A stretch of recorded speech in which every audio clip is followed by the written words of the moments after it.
लल्लेश्वरी, जिन्हें लल्ल योगीश्वरी, लाल दीदी अथवा लाल देद भी कहा जाता है, ईसा की 14वीं शताब्दी के कश्मीर की रहस्यवादी कवयित्री थी। वह अत्यंत लोकप्रिय थी और आज भी इनके नाम से कश्मीर का हर एक घर सुपरिचित है।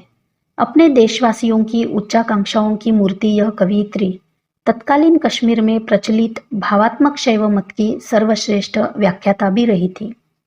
15वीं शताब्दी में उत्पन्न रामानंद इस परंपरा के सर्वप्रथम थे और उनके पश्चात उत्तर में तुलसीदास, मीराबाई, नानक और कबीर, बंगाल में चैतन्य, चंडीदास और विद्यापति तथा दक्षिण में वल्लभाचार्य हुए। लल्ल इन सबसे पूर्ववर्ती थी।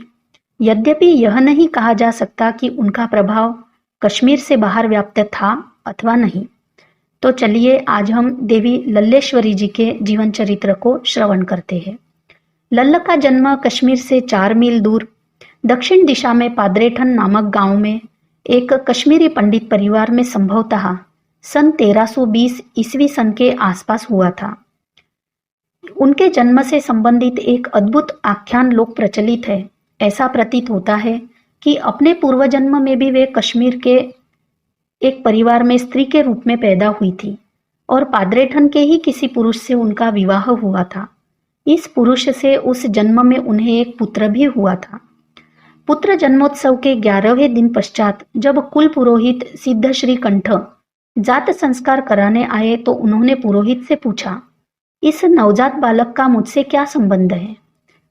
पुरोहित ने उत्तर दिया, कैसा विचित्र प्रश्न है, क्यों यह तुम्हारा पुत्र है? स्त्री ने कहा, नहीं। जब पुरोहित ने जिज्ञासा प्रकट की कि यह तुम्हारा फिर कौन है, तो उन्होंने कहा कि थोड़ी देर में उनकी मृत्यु हो जाएगी और वह अमुक गांव में एक बछड़ी के रूप में जन्म लेंगी, जिसके शरीर पर अमुक चिन्ह होंगे और तब वह उनके प्रश्न का उत्तर दे सकेगी। थोड़ी देर बाद स्त्री की मृत्यु हो गई और पुरोहित निश्चित समय और निश्चित स्थान पर बछड़ी से फिर अपने प्रश्न का उत्तर पूछने गया। उसे बछड़ी मिल गई, पर उस बछड़ी ने भी पुरोहित से वही बात कही। बछड़ी की शीघ्र ही मृत्यु होने वाली थी और उसका अगला जन्म पिल्ले के रूप में होने वाला था। तब पुरोहित पिल्ले के पास गया। पिल्ले ने भी पुरोहित को वही उत्तर दिया और तत्काल मर गया। पुरोहित इस भाग दौड़ से तंग आ गया और उसने अपनी खोज छोड़ दी। इस प्रकार एक के पश्चात एक निरंतर 6 पशु योनियों में जन्म लेने के पश्चात उस स्त्री ने लल्ल के रूप में जन्म लिया और उसका विवाह उसी पुरुष से हुआ जिसने उसके पिछले मनुष्य जन्म में उसी के गर्भ से जन्म लिया था। विवाह संस्कार कराने वाला वही पुरोहित था और लल्ल ने विवाह के अवसर पर यह भेद बतला भी दिया। उस समय लल्ल की आयु करीब 12 वर्ष की थी और वह बालक भी पूर्ण युवा हो चुका था। इस आश्चर्यजनक उपाख्यान के पीछे एक शिक्षा छिपी है। सर्वप्रथम इस कथा के द्वारा यह संकेत मिलता है कि लल्ल को अपने पूर्व जन्मों का ज्ञान था, जो केवल एक आत्मज्ञानी के लिए ही संभव है। और इस कथा की एक दार्शनिक पृष्ठभूमि भी है, जो हिंदू धर्म के अनुकूल होने के साथ ही वह उस जीवन पाठ का भी समर्थन करती है जिसे लल्ल ने स्वयं अपने जीवन में अपनाया। यह कथा यह बतलाने का प्रयास करती है कि जीवन एक है। मनुष्य और पशु योनि एक दूसरे से उससे अधिक निकटता से संबंधित है जितना कि अहंकारी मनुष्य स्वीकार करता आया है। लोक मान्यता के अनुसार लल्ल और उसका पति कभी स्त्री और पुरुष के रूप में साथ नहीं रहे। उसके इस जन्म के श्वशुर ने दूसरा विवाह कर लिया और घर की नई स्वामिनी सौतेली सास के कठोर व्यवहार ने उसके जीवन को घोर दुखदायी और कठोर बना दिया। लल्ल धैर्य और आज्ञापरता की आदर्श थी। उनका व्यवहार परिवार की पुत्रवधू की शोभा के अनुकूल और विनम्र था।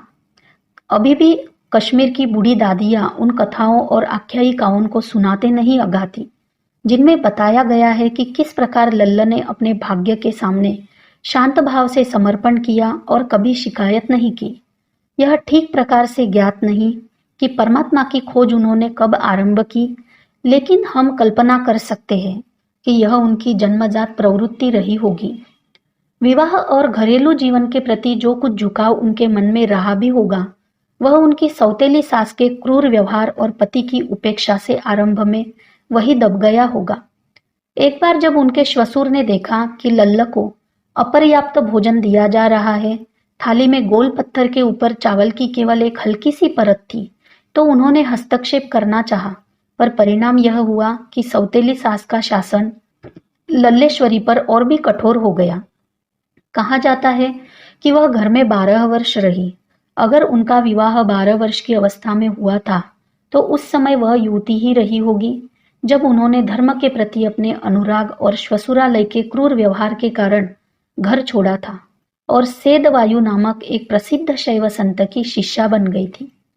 कुछ सूत्रों के अनुसार यह शैव संत, जिन्हें सिद्ध श्रीकंठ भी कहा जाता है, वही थे जो उनके कुल पुरोहित और उनके पूर्व जन्मों से परिचित थे। वे पामपुर गांव में निवास करते थे और कश्मीर में आधुनिक शैव मत के संस्थापक वसुगुप्त की शिष्य परंपरा के अधिकारी माने जाते थे। कहते हैं लल्ला अपने गुरु से आगे बढ़ गई और तर्क तथा प्रतिवाद में प्राय उन्हें पराजित करने लगी, पर उनके उपदेशों का परिणाम यह हुआ कि वह प्राचीन वैदिक युग की प्रसिद्ध ब्रह्मवादिनी गार्गी की भांति शैव योगिनी बन गई और अर्धनग्न अवस्था में देश भर में घूमने लगी तथा वस्त्रों की परंपरागत मर्यादा को उन्होंने तिलांजलि दे दी। इसके परिणाम स्वरूप वह जिस उपहास की पात्र बनी, उससे भी वह परिचित थी, पर सांसारिक आलोचना प्रत्यालोचना ने किसी भी प्रकार उनके मानसिक संतुलन को अस्थिर नहीं किया। एक दिन सदैव की भांति बच्चों ने जब उनका उपहास किया, तो एक वस्त्र व्यापारी ने उन्हें डपट दिया। लल्ल ने व्यापारी से कुछ कपड़ा मांगा, जो उन्होंने 2 बराबर के टुकड़ों में बांटकर एक एक टुकड़ा दोनों कंधों पर डाल दिया और वहां से चल पड़ी। मार्ग में जो भी उनका आदर और निरादर करता, तद अनुसार वह कपड़े के दोनों टुकड़ों में गांठें लगाती गई। शाम को लौटते हुए वह उसी व्यापारी के पास फिर गई और उससे दोनों टुकड़ों का वजन करने के लिए कहा। स्वाभाविक है कि दोनों टुकड़ों का वजन बराबर निकला। तब लल्ल ने उस व्यापारी से कहा कि प्रशंसा या निंदा एक दूसरे को संतुलित करते हैं, अतः दोनों को समान दार्शनिक भाव से ग्रहण करना चाहिए। इसके पश्चात अपने दैवी मतवालेपन में नाचती गाती लल्लेश्वरी देश भर में विचरण करने लगी। उनकी महानता की असंख्य कथाएं जो उनके बारे में घर घर में कही जाती है, उस प्रेम की परिचायक है जो कश्मीर वासियों के हृदय में उनके लिए घर कर चुकी है। कहा जाता है कि उनका देहांत काफी बड़ी अवस्था में लगभग सन 1392 में श्रीनगर से 25 मील दूर दक्षिण पूर्व की और रुज विहार नामक स्थान पर जुम्मा मस्जिद के बाहर हुआ था। जब उन्होंने देह त्यागा तो उनकी आत्मा प्रकाश की एक किरण की भांति आकाश में लहराई और विलुप्त हो गई। लल्ल वाक्या यानी पुरानी कश्मीरी रचना है, जो भाषा के रूप में उसके अपने समय से अधिक पुरानी है। लल्ल अपना उपदेश अपनी आध्यात्मिक अनुभूतियों के व्याख्यान से आरंभ करती है। लल्लेश्वरी कहती है, आवेशाकुल नेत्रों में प्यास भरे, खोजती हूँ दिन रात चहु और हेरती, किया है साक्षात्कार मैंने सत्य का बुद्ध का, अपने ही भीतर नेत्र सफल हुए। लल्ल की वाणियां अनेक स्थानों पर गहन रहस्यमयी हो जाती है और योगिनी होने के कारण योग की पारिभाषिक शब्दावली का प्रयोग भी उनके पदों में प्रचुर मात्रा में मिलता है। उनका कहना है कि ब्रह्म की प्राप्ति केवल योग के अभ्यास से संभव नहीं, किंतु इस अभ्यास से साधक को जगत के मिथ्यात्व का बोध हो जाता है। मिथ्यात्व का बोध होने के पश्चात ही वह संसार से मुक्ति पाने का उपाय खोजता है। अभ्यास की शक्ति से दृश्य जगत का बोध नष्ट हो जाने पर साधक ब्रह्म से तादात्म्य प्राप्त कर लेता है। इस अवस्था में सीमित व्यक्तित्व की चेतना असीम परम तत्व में समा जाती है। इस अवस्था का वर्णन लल्ल इस प्रकार करती है, वहां न शासन है ब्रह्म पर शिव का, नहीं आधिपत्य है शिव पत्नी शक्ति का, केवल कुछ स्वप्न सा है वहां, मायामय पक्ष का अनुसंधान वहां। बाह्य जगत को केवल एक भ्रम मानते हुए वह अपनी नग्नावस्था के औचित्य का समर्थन इन शब्दों में करती है। हे लल्ल, तुम नृत्य करो वायु के वस्त्र पहन, हे लल्ल गाओ तुम आकाश का वस्त्र पहन, वायु आकाश इनसे श्रेष्ठतर अलंकार क्या, वस्त्र कहती परंपरा पर उसमें वह पवित्रता कहा, उसमें वह पवित्रता कहा। देवी लल्लेश्वरी के जीवन प्रसंग से हमें यही सीख मिलती है कि हम न जाने कितने कितने जन्मों से भटकते आए हैं, किंतु जब मानव जन्म मिला है तो उसका हमें पूर्ण सदुपयोग करना चाहिए। कितनी भी कठिन परिस्थितियां बने, हमें इसी जन्म में भक्ति, ज्ञान, वेदांत द्वारा सदगुरु के मार्गदर्शन में रहते हुए अपना कल्याण करना चाहिए।